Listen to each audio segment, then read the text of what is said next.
Good morning, friends. So, I am here with your new lesson, and the name of the lesson is Indigo by Louis Fischer. Dear friends, this lesson, as you can see in the picture, is related to Mahatma Gandhi and his freedom struggle. But the very speciality of this lesson, Indigo, is that this lesson is related with the first ever struggle of Mahatma Gandhi for the poor peasants of Champaran after he had arrived in India from South Africa in 1915. The freedom struggle has to take it had to take a turn, and this was only possible after the Battle of Champaran. So in this lesson, it is just like a reporting done by Louis Fischer about the struggle done by Mahatma Gandhi, and it was for the poor peasants, we can say the sharecroppers of India and of the area East Champaran, or you can say West Champaran. Now it is in Bihar, and it was on the you see in the bottom of the towering Himalayas near the capital of Nepal. So we will see the lesson. It is by Louis Fischer, a reporter, and Mahatma Gandhi was narrating the story to this reporter, and Louis Fischer has then published a book on the life of Mahatma Gandhi, and the name of the book is The Life of Mahatma, which was acclaimed amongst the best books written on Mahatma Gandhi ever. So we will see the lesson first. So this is about indigo. तो ये कहानी दोस्तों Indigo के बारे में है, Indigo crop के बारे में है। इंडिगो आप जानते हैं नील, नील की खेती। तो नील की खेती और उसके किसानों के बारे में ये कहानी पूरी है, और इस लेसन में बताया गया है कि किस तरीके से महात्मा गांधी ने किस तरीके से उनकी लड़ाई वहाँ पर लड़ी, और किस तरीके से वो अप्रोच हुए वहाँ पे, और आज़ादी की लड़ाई आप कहेंगे, भारत की आज़ादी की लड़ाई इस चंपारण आंदोलन के साथ शुरू हुई थी, जो महात्मा गांधी ने शुरू की थी। तो हमको देखना है चंपारण है कहाँ। ये देखिए बिहार के में मुजफ्फरपुर एक एरिया आता है, और मुजफ्फरपुर से मोतिहारी डिस्ट्रिक्ट एक आता है, और उसी में जो है चंपारण आता है। और वहाँ पर बहुत बड़ी संख्या में इंडिगो के स्टेट्स है, इंडिगो के वन है, इंडिगो वहाँ लगाई जाती थी। आज भी वहाँ इंडिगो लगाई जाती है, लेकिन वहाँ पे कुछ प्रॉब्लम हो गया, और उस प्रॉब्लम को इस लेसन में डील करेंगे। ओके, देखिए क्या बोलते हैं, this story is set in 1916 where Gandhi step up to help a bunch of poor peasants from Champaran. It gives an account of how he struggle to bring them justice and equality. Story 1916 के आसपास उसका setting है. और चंपारण, ये story किसके बारे में है? गांधी जी ने जो चंपारण के पुअर पीजेंट्स है उनके लिए लड़ाई लड़ी, उसकी ये कहानी है. It gives an account of how he struggle to bring them justice and equality. ये स्टोरी हमें बताती है कि किस तरीके से महात्मा गांधी ने एकदम अननोन इंडियन लोगों के लिए, उस समय अननोन होते हुए भी, अपने सिविल डिसोबीडियंस मूवमेंट के तहत, और एक एकदम नया हथियार मान के चलिए, है ना. गांधी जी के क्या हथियार थे? अहिंसा और असहकार, है ना. आपने सुना होगा हिस्ट्री में, अहिंसा और असहकार के हथियारों के दम पर जो है उन्होंने भारत को आज़ादी भी दिलाई. और ये पहली स्वतंत्रता की लड़ाई मानी गई, चंपारण का आंदोलन जो 1916-1917 में लड़ा गया. Thus it begins with most of the arable land of Champaran that divides into a large estates. Arable का मतलब होता है दोस्तों, arable means which is suitable for farming, उसको बोलते हैं अरेबल लैंड. तो most of the arable land जो थी इंडिया की या चंपारण एरिया की उस समय में, ये बड़े बड़े स्टेट्स में डिवाइड थी. स्टेट्स क्या होती है? स्टेट्स होती है an area of a land which is governed, which is you see which is governed by one member or a family. ऐसा एरिया, ऐसी जमीन जो किसी एक फैमिली की मिल्कियत होती है. तो यहाँ पे लैंडलॉर्ड्स कौन है? इंग्लिशमैन है. और उनके टेनेंट्स कौन है? शेयर क्रॉपर्स कौन है? इंडिगो फार्मर्स है. ठीक है. शेयर क्रॉपर्स क्या होते हैं? शेयर क्रॉपर्स मतलब ये उनकी ज़मीन को जोतते हैं, ये उनके ज़मीन के ऊपर हल चलाते हैं, मतलब ये उनके ज़मीन में काम करते हैं. इनकी कोई ज़मीन नहीं होती अपनी खुद की. ठीक है. शेयर क्रॉपर्स की ये एज ए टेनेंट्स किराए पर वो ज़मीन लेते हैं और उनको जो है कुछ अब उस ज़मीन का जो लगान के तौर पर जो है उनको हिस्सा अपना देना पड़ता है. तो इस तरीके से बड़ी सारी स्टेट्स वहाँ पर है.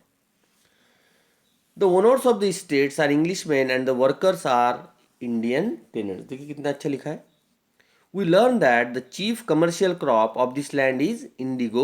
Moreover, we also see that the landlords compel all the tenants to plant 15% of their indigo and submit the whole harvest in the form of rent. The tenants are under a long term agreement to do so. तो 100-150 साल का इनका एक agreement बना था English landlords के साथ कि जितनी भी ज़मीन वो किराए से देंगे, जितनी भी ज़मीन के ऊपर शेयर क्रॉपर्स काम करेंगे, मतलब इंडियन वर्कर्स काम करेंगे, भारतीय वर्कर, तो उसमें से 15% लैंड में वो इंडिगो उगाएंगे, सिर्फ इंडिगो. क्योंकि इंडिगो क्या था? एक कमर्शियल क्रॉप था. इसको एक्सपोर्ट करते थे अंग्रेज़ लोग. एक्सपोर्ट कहाँ करते थे? पूरे दुनिया में एक्सपोर्ट करते थे भारत से. और वो बनवा के कौन देता था? इंडिगो. इंडिगो समझते ना, नील की खेती. नील जो हमने कपड़ों में लगाते हैं, नील, और भी कई सारे चीज़ों में उसका काम आता है ना. प्रिंटर्स है, ये है, वो है. नील बहुत फेमस क्रॉप था उस ज़माने में. कमर्शियल क्रॉप बोलते इसको. और बाकी खेती भी वो करते थे, जैसे गेहूँ हो गया, चावल हो गया, दाल हो गया, बाकी खेती भी, मक्का हो गया. लेकिन चीप कमर्शियल क्रॉप, मतलब अंग्रेज़ों को इंटरेस्ट किस में था? इंडिगो में. क्योंकि वो बोलते थे कि तुम बाकी ज़मीन में कुछ भी करो, उसका रेंट जो है वो है, लेकिन इंडिगो का ऐसा था कि इंडिगो 15% इनको बोना होता था. ठीक. और वो पूरा का पूरा क्रॉप जो है इनको, है ना. अफीम की खेती भी होती थी उस समय में. अफीम भी की भी इसी तरीका का अरेंजमेंट था. कई सारे ऐसे क्रॉप्स थे जो कमर्शियल क्रॉप्स थे, जिसको एक्सपोर्ट करते थे ब्रिटिशर्स। तो उसको जो है पूरा का पूरा रेंट इनको देना पड़ता था। किसको? इंडियन शेयर क्रॉपर्स को। And submit the whole harvest in the form of rent. The tenants are under long term agreement to do so. Okay, now the chapter indigo is an excerpt from Fisher's book The Life of Mahatma Gandhi. The book has been revived by the Times Educational Supplement as one of the best books ever written on Gandhi. The author visited Gandhi in 1942 and Gandhi narrated him the incident which prompted him to fight against the British. Rajkumar Shukla, a poor peasant, came to Gandhi with the problem of exploitation in his district. Gandhi visited the place and freed the people of Champaran from tyranny. Tyranny का मतलब होता है अन्याय और अत्याचार। तो गांधी जी जो है उनसे मिले और उन्होंने जो है चंपारण के लोगों की मुक्ति की। चंपारण के लोगों को मुक्त किया। किससे मुक्त किया? टायरनी से। टायरनी मीन्स अन्याय और अत्याचार को टायरनी बोलते हैं। ओके, तो इंडिगो क्रॉपर से, ठीक है ना, इंडिगो का क्रॉप है। देखिए ये लोग खेत में काम कर रहे हैं। इंडिगो प्रॉब्लम क्या है देखिए, थोड़ा सा 1 मिनट देख लेते हैं। Germany had developed synthetic indigo. The price of the commercial crop was crash down. The Britishers asked for compensation to release them from the agreement of the sharecroppers 15% of indigo harvest. Indian sharecroppers learnt about the synthetic indigo. Then Indian sharecroppers asked them their money back. They went to courts. तो देखिए problem क्या है। तो जैसा कि मैंने आपको बताया कि 15% लैंड है ना, मान लीजिए आपके पास 100 एकड़ ज़मीन वो बोने के लिए देते हैं, जोतने के लिए देते हैं लैंडलॉर्ड्स। इनकी कोई ज़मीन नहीं है इंडियन फार्मर्स की, ठीक है। ओके, फिर अगर आपके पास वो 100 एकड़ ज़मीन आपको देते हैं तो उसका जो लगान वगैरह होगा वो तो आपको देना ही पड़ेगा, जो भी है उसका किराया।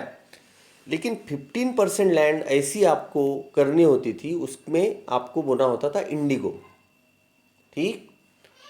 और वो इंडिगो पूरा का पूरा आपको जो है उसका जो क्रॉप है वो पूरा का पूरा जो है किराए के तौर पर आपको देना होता था अंग्रेज़ों को। लेकिन फिर उसको वो एक्सपोर्ट करते थे, तो तब तक ये बड़ा प्रॉफिटेबल ये बिजनेस था उनका, ठीक है, प्रॉफिटेबल क्रॉप था। लेकिन बाद में क्या हुआ कि सब तरफ जो है ब्रिटिशर्स का इंडिगो चलता था, तो वो बहुत प्रॉफिट कमा लिए थे, ठीक है। लेकिन बाद में क्या हुआ, जर्मनी ने सिंथेटिक इंडिगो बनाना शुरू किया, उसका प्रोडक्शन करना चालू किया, तो उसकी डिमांड बढ़ गई पूरी दुनिया में। तो इनका इंडिगो कोई खरीद नहीं रहा है, किसका? अंग्रेज़ों का। तो क्योंकि इनका इंडिगो कोई खरीद नहीं रहा है, तो इन्होंने डिसाइड किया कि इसका प्रोडक्शन अब हमको क्या करना पड़ेगा, रोक देना पड़ेगा, ठीक है। या तो हम इसको जो इंडियन शेयर क्रॉपर्स है उनसे नहीं लेंगे तो उनका नुकसान होने लगा। तो उन्होंने ये जानकारी किसी को नहीं दी कि जर्मनी में ऐसा हो रहा है, क्योंकि मैक्सिमम लोग इलिटरेट थे, है ना। उनको क्या जानकारी दुनिया में क्या हो रहा है, उनको तो भारत में क्या हो रहा है वो भी जानकारी बड़ी मुश्किल से मिलती थी। तो क्या हुआ कि उन्होंने वो जो एग्रीमेंट था बरसों पुराना उसको ब्रेक किया और उनसे कागजात मंगवाए सारे शेयर क्रॉपर्स से, और कहा कि हम आपको इस बंधन से मुक्त करते हैं कि आपको 15% लैंड, बाकी जो आपका लगान है वो आप हमको देते रहिए, और ये 15% से आपको हम मुक्त करते हैं, और इसके एवज में आपको हमको जो है क्या है, थोड़ा सा कंपेंसेशन भी देना पड़ेगा। अब वो जो एग्रीमेंट था एक्चुअली बड़ा अर्कसम था, बड़ा परेशानी भरा था।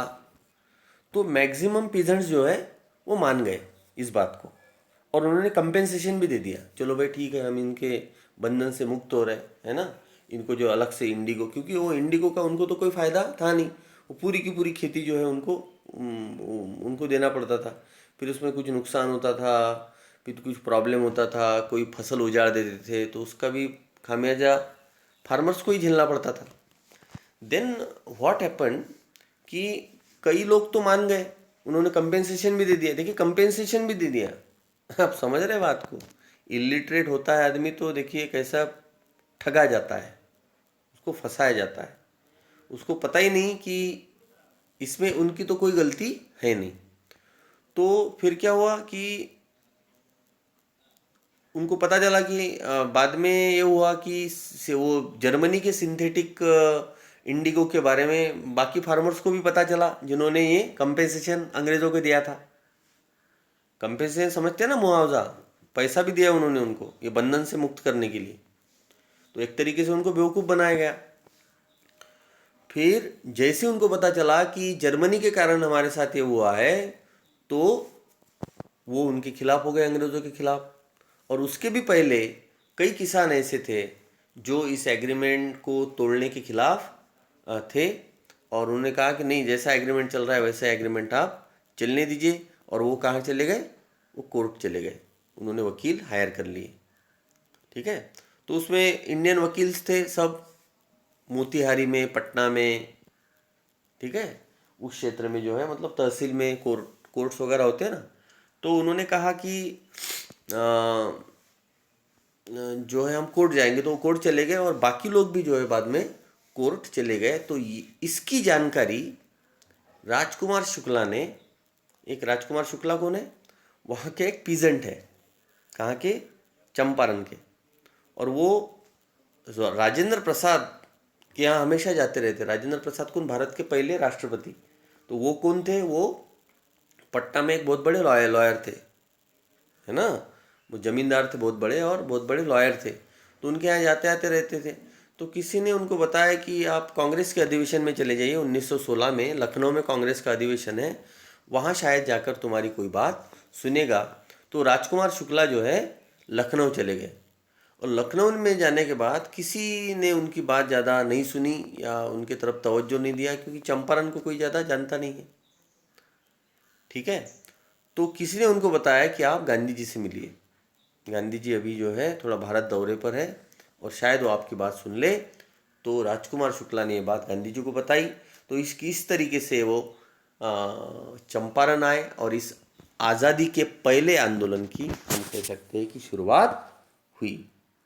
तो बड़ी अच्छी स्टोरी इंस्क्राइब की गई है, बहुत ही अच्छी स्टोरी ये हमारे सामने डिस्क्राइब की है लुईस फिशर ने, और बताया कि ये रिपोर्टिंग हुई है, लुईस फिशर ने रिपोर्टिंग की है, स्टोरी हमारे सामने रखी है।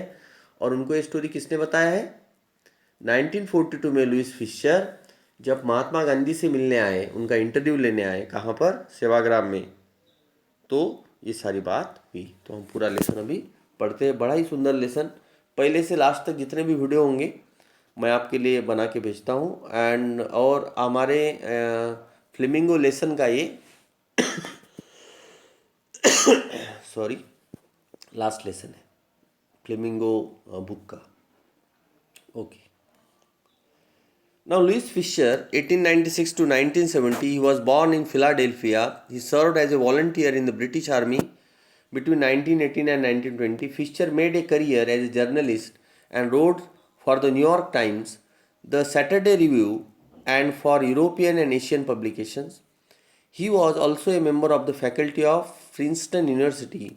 The following is an excerpt यानी उतारा लिया गया है, एक account, small part from his book The Life of Mahatma Gandhi.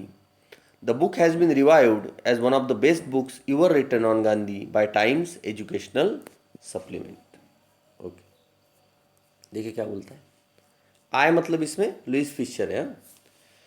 When I first visited Gandhi in 1942 at his ashram in Sevagram in central India, मध्य भारत है ना, मतलब महाराष्ट्र में, he said, I will tell you how it happened that I decided to urge the departure of the British. It was in 1917. तो महात्मा गांधी ने Lewis Fisher से कहा कि मैं आपको बताता हूँ कि कैसे मैंने डिसाइड किया कि ब्रिटिशर्स को इंडिया से जाना चाहिए, और वो कब हुआ, वो हुआ था 1917 में। क्या हुआ था, He had gone to the December 1916 annual convention of the Indian National Congress Party in Lucknow. Lucknow में 1916 में एनुअल कन्वेंशन था. एनुअल कन्वेंशन का मतलब होता है अधिवेशन, वार्षिक अधिवेशन. एनुअल यानी वार्षिक, कन्वेंशन यानी अधिवेशन. होता है ना, हर पार्टी का अधिवेशन होता है. बीजेपी का अधिवेशन होता है, कांग्रेस का अधिवेशन होता है, सीपीआई का अधिवेशन होता है, ठीक है, बीएसपी का अधिवेशन होता है, साल भर में एक बार, है ना. सब लोग मिलते हैं, नई कार्यकारिणी होती, इस तरीके से. तो लखनऊ में अधिवेशन था. There were 2301 delegates and many visitors. कई सारे डेलीगेट्स वहाँ आए थे. डेलीगेट्स यानी प्रतिनिधि. डेलीगेट्स का मतलब क्या होता है? प्रतिनिधि. ध्यान दो पूरा. During the proceedings Gandhi recounted. और इस प्रोसीडिंग्स के दरमियान गांधी जी बताते हैं, रिकाउंट करते हैं. रिकाउंट यानी याद करते हैं. रिकाउंट का मतलब होता है रिकॉल करना. गांधी जी ने बताया कि a peasant came up to me looking like any other peasant in India, poor and emaciated. एक पीजेंट मेरे पास आया. पीजेंट यानी स्मॉल फार्मर होता है. और वो बिल्कुल एनी अदर पीजेंट के जैसा दिख रहा था. भारत के कैसा? Poor and emaciated. पुअर था, गरीब था, और बड़ा ही थीन था. इमेसिएटेड का मतलब होता है थीन, दुबला पतला. एंड सेड, और उसने कहा, आई एम राजकुमार शुक्ला. मेरा नाम राजकुमार शुक्ला है. पीजेंट गांधी जी से मिलने गया. कहाँ पे? Lucknow. I am from Champaran. I am Rajkumar Shukla. I am from Champaran and I want you to come to my district. और अब मैं चाहता हूं कि आप मेरे साथ मेरे डिस्ट्रिक्ट आए. Gandhi had never heard of the place. Gandhi ji ने इस जगह के बारे में पहले कभी भी नहीं सुना था. It was in the foothills of the towering Himalayas. ये कहाँ था? ऊंचे ऊंचे हिमालयाज के फुटहिल्स पर था. फुटहिल्स है ना, उसके बॉटम में था चंपारण, है ना, नेपाल की बॉर्डर लगभग आती है. Near the kingdom of Nepal. और बिहार क्या है? नेपाल की बॉर्डर है ना, बिहार. उसके बाद बंगाल, ठीक है. उसके थोड़ा इधर आएंगे आप तो उड़ीसा, फिर और इधर आएंगे तो छत्तीसगढ़, फिर आएंगे तो एमपी, फिर मध्य भारत शुरू होता है आपका, फिर महाराष्ट्र आ जाएगा, ठीक है. और तो उन्होंने कहा, राजकुमार शुक्ला ने, कि आप मेरे साथ कहाँ आइए? चंपारण चलिए. Under an ancient agreement the Champaran peasants were share croppers.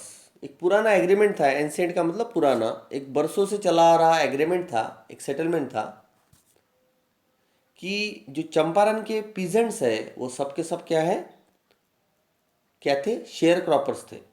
और मैंने बताया आपको शेयर क्रॉपर्स क्या होता है. वो किसी के लैंड पर काम करेंगे और उनको एवज में जो है वो उसी का कुछ हिस्सा एवज में अपने पास रख लेंगे और बाकी का पूरा हिस्सा उनको लैंडलॉर्ड्स को देना पड़ेगा. मतलब 10% का एग्रीमेंट है, 5% का एग्रीमेंट है, 20% का एग्रीमेंट है. इस तरीके से एग्रीमेंट होता था शेयर क्रॉपर्स के साथ.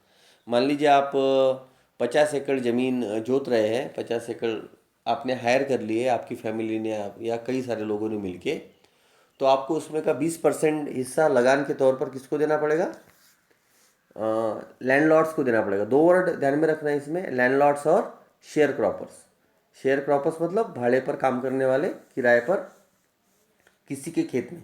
सारी की सारी स्टेट, सारी की सारी अरेबल लैंड किसके ताबे में है, किसके कब्जे में है? इंग्लिशमैन के कब्जे में.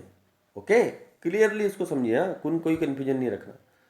और उनकी ज़मीन के ऊपर काम कौन कर रहे हैं? Indian farmers. ठीक. तो राजकुमार शुक्ला वहाँ गया कि हमारे साथ बड़ा अन्याय हो रहा है, तो आप हमारे साथ वहाँ चलिए. The Champaran peasants were sharecroppers. Rajkumar Shukla was one of them. Rajkumar Shukla भी एक शेयर क्रॉपर था. He was illiterate but resolute. वो इलिटरेट था, पढ़ा लिखा नहीं था ज़्यादा, लेकिन बड़ा ही निश्चयी, दृढ़ लग रहा था. रिजोल्यूट का मतलब दृढ़. He had come to the Congress session to complain about the injustice of the landlord system in Bihar. वो किस लिए आया था? वहाँ पर इनजस्टिस जो हो रहा था उनके साथ, अन्याय जो हो रहा था उसके खिलाफ बात करने के लिए वहाँ आया था। And somebody had probably said, और शायद किसी ने बता दिया होगा कि बाकी कांग्रेस में तो बड़े इलीट क्लास के लीडर्स हैं, तुम्हारी बात कौन सुनेगा, है ना, ना कोई डेलीगेट तुम्हारी बात सुनेगा, ना ही तुम्हारे बात का हल किसी के पास होगा। तो तुम क्या करो, गांधी जी से मिलो, स्पीक टू गांधी। ठीक है, किसी ने उसको बता दिया। Gandhi told Shukla he had an appointment इन कानपुर। देखिए दोस्तों, कानपुर मतलब पुराना कानपुर, आज का कानपुर, अंग्रेजों ने रखा हुआ नाम है ये, Kanpur. Okay. Gandhi told Shukla he had an appointment in Kanpur and was also committed to go to other parts of India. और उन्होंने ये भी कहा कि उनको जो है अदर पार्ट्स में जाना है इंडिया के, तो अभी वो वहाँ नहीं आ सकते। शुक्ला अकम्पनीड हिम एवरीवेयर, लेकिन शुक्ला ने उनका साथ नहीं छोड़ा, उनका पीछा नहीं छोड़ा, हम बोल सकते हैं। वो जहाँ जहाँ गए गांधी जी उनके साथ साथ वो गया। Then Gandhi return to his ashram near Ahmedabad. तो अहमदाबाद के पास है ना, साबरमती वगैरह आप जानते हैं, तो वहाँ पर उनका आश्रम था। गांधी जी अपने आश्रम में वापस आए। Shukla followed him to the ashram. Shukla जो है वहाँ पर भी पहुँच गया, वो farmer Rajkumar Shukla. For weeks he never left Gandhi side. बहुत हफ्तों तक, कई सारे हफ्तों तक वो वहीं रहा और उनसे जो है वो रिक्वेस्ट करने लगा। उनसे उन्होंने एक दिन रिक्वेस्ट की कि कहा कि फिक्स ए डेट, सर एक डेट फिक्स करिए तो मेरे साथ चलने के लिए। Impressed by the share croppers tenacity. Tenacity का मतलब भी यहाँ पे दृढ़ता होता है ना, ईमानदारी से किसी बात का पीछा करना, ईमानदारी से किसी बात को रखना, उसको बोल देंगे tenacity. And story Gandhi said I have to be in Calcutta on such and such date, come and meet me and take me from there. उन्होंने कहा कि मैं इस डेट में कलकत्ता आने वाला हूँ, इस और इस डेट में कलकत्ता आने वाला हूँ। तो कलकत्ता क्या है, बिहार और बंगाल क्या है, बॉर्डर है, तो कलकत्ता से चंपारण जाना शायद आसान होगा, तो आप मुझे वहाँ आके मिली। तो हो सकता है गांधी जी ने थोड़ा कुछ देर तो उसको टाल दिया, लेकिन क्या हुआ आगे देखिए। I have to be in Calcutta on such and such date, come and meet me and take me from there. आप वहाँ आओ और मुझे वहाँ से, है ना, हम वहाँ से चलेंगे, फिर मुझे वहाँ से ले चलना। मंथ्स पार्ट्स, कई सारे महीने बीत गए। Shukla was sitting on his haunches at the appointed spot in Calcutta when Gandhi arrived. कई सारे महीने बीत गए देखिए इसमें, और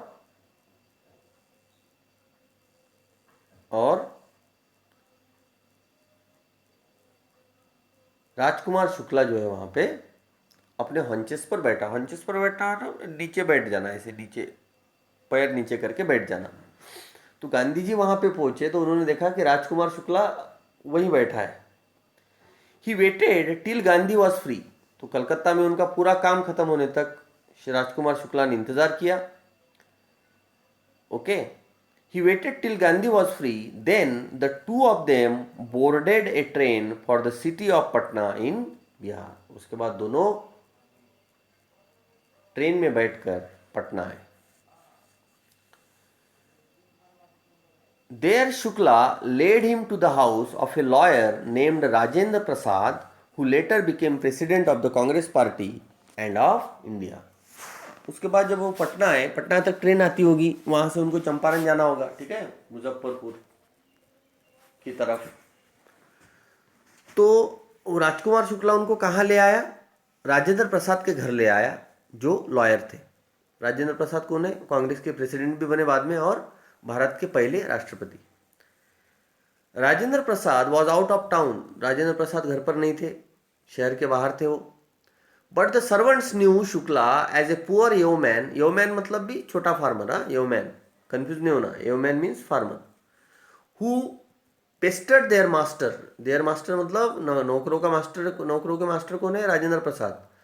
पेस्टर्ड यानी सताना, तंग करना, बार बार एक ही बात की रट लगाना, उसको बोलते हैं पेस्टरिंग। तो वो इस पिजन को जानते थे, इस राजकुमार शुक्ला को जानते थे कि अपने मास्टर को तंग करने के लिए या अपने मास्टर के पास हमेशा आता रहता है to help the indigo sharecroppers. ठीक है ना, वो किस लिए आता था वहाँ पे? वो बार बार वही रिक्वेस्ट लेके, जो जैसी रिक्वेस्ट वो गांधी जी के पास लेकर गया है, उसने शुरुआत में कोशिश की है कि लोकल लीडर्स को जाकर बताए। ठीक है ना, तो राजेंद्र प्रसाद के पास वो कई बार आया था, तो वहाँ के जो नौकर थे वो उसको जानते थे, ये बात बता रहा है। So they let him stay on the ground with his companion. Companion कौन है? राजकुमार शुक्ला के कंपेनियन कौन है? राजकुमार शुक्ला के कंपेनियन है महात्मा गांधी। तो उन्होंने जो है उसको बाहर बरामदे में जमीन पर रोक दिया। वो नहीं जानते ना गांधी जी कौन है। Gandhi whom they took to be another peasant. Gandhi Gandhi ji को वो क्या समझ लिए थे? एक राजकुमार शुक्ला के जैसा और एक पीजेंट समझ लिए थे। But Gandhi was not permitted to draw water from the well lest some drops from his bucket pollute the entire source. How did they know that he was not an untouchable? तो उस समय में untouchability थी पूरी India में, है ना, अस्पृश्यता लोग पालते थे। ठीक है ना, तो वहाँ के नौकरों ने जो है गांधी जी को पीजेंट तो समझ ही लिया था, लेकिन उनको जो है उन वहाँ के पानी को भी छूने नहीं दिया उनको। क्यों नहीं छूने दिया? क्योंकि वो कैसे जान पाते कि वो अनटचेबल है या नहीं है।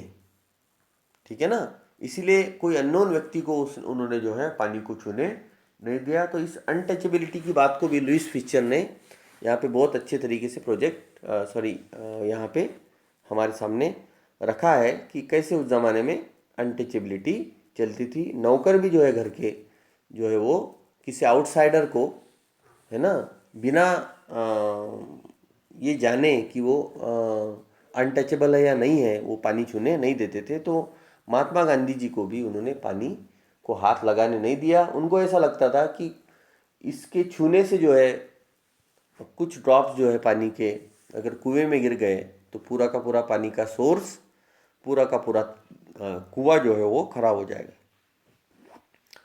Gandhi decided to go first to Muzaffarpur which was en route to Champaran. Gandhi ji ने डिसाइड किया कि सबसे पहले वो कहाँ जाएंगे? वो जाएंगे मुजफ्फरपुर जाएंगे, जो चंपारण के रास्ते में है, to obtain more complete information about the conditions then Shukla was capable of imparting. He accordingly sent a telegram to professor JB Kripalani of the arts college in Muzaffarpur, whom he had seen at Tagore's Shantiniketan school. तो उनके एक परिचित वहाँ पर रहते थे, JB Kripalani. ये भी बहुत बड़े नेता बने, बाद में भारतीय राष्ट्रीय कांग्रेस के अध्यक्ष भी बने। तो वो मुजफ्फरपुर के आर्ट्स कॉलेज में, देखिए उस समय बहुत कम कॉलेज होंगे, गवर्नमेंट कॉलेजेस होंगे, तो मुजफ्फरपुर के आर्ट्स कॉलेज में वो प्रोफेसर थे, JB कृपलानी। ठीक है, और भारत की आज़ादी से भी जुड़े हुए वो थे। तो उन्होंने उनको टेलीग्राम किया कि मैं यहाँ यहाँ आया हूँ और मैं अभी मुजफ्फरपुर आने वाला हूँ, तो आप मुझे वहाँ से रिसीव करिए। उनसे वो कहाँ मिले थे, ध्यान में रखना, उनको वो रविंद्रनाथ टैगोर के शांति निकेतन स्कूल में मिले थे। The train arrived at midnight. लगभग रात में ट्रेन वहाँ पे पहुँची, मिडनाइट 12 बजे के बाद ट्रेन वहाँ पर पहुँची मुजफ्फरपुर में। वहाँ से निकल आया महात्मा गांधी और राजकुमार शुक्ला। 15 अप्रैल 1917 वो डेट क्या थी? 15 अप्रैल 1917 वो डेट थी। Kripalani was waiting at the station with a large body of students. और कृपलानी जो है, JB कृपलानी, वो गांधी जी के स्वागत में वहाँ खड़े थे और उनके साथ जो है बहुत सारे स्टूडेंट्स भी थे। Gandhi stayed there for 2 days in the home of professor Malkani, a teacher in a government school. तो वहाँ पर जो है वो प्रोफेसर मलकानी नाम के एक व्यक्ति थे, एक गवर्नमेंट टीचर थे, उनके घर में महात्मा गांधी रुके 2 दिन तक। कहाँ? मुजफ्फरपुर में। उन्होंने कहा कि it was an extraordinary thing in those days, Gandhi commented, for a government professor to harbour a man like me. Harbour का मतलब होता है आश्रय देना। उन्होंने कहा कि भारत के आज़ादी के लिए लड़ने वाले एक एडवोकेट को, ठीक है ना, एक गवर्नमेंट सर्वेंट ने, अब गवर्नमेंट सर्वेंट जो होते हैं, जो टीचर होते हैं, मान लीजिए कोई भी गवर्नमेंट के लिए नौकरी करने वाले हो, क्या होते हैं वो गवर्नमेंट के बंधे हुए होते हैं, गवर्नमेंट के खिलाफ जो है उनको जाना नहीं होता है। और गवर्नमेंट के खिलाफ काम करने वाले को आश्रय देना, ये भी जो है गवर्नमेंट के खिलाफ जाने जैसा है। तो गांधी जी ने कहा, उनका आभार प्रकट किया एक तरीके से, कि ये बड़ी एक्स्ट्राऑर्डिनरी अद्भुत चीज़ थी कि एक गवर्नमेंट के एम्प्लॉय ने मुझे अपने घर में आश्रय दिया, अपने घर में 2 दिन रहने की जगह दी।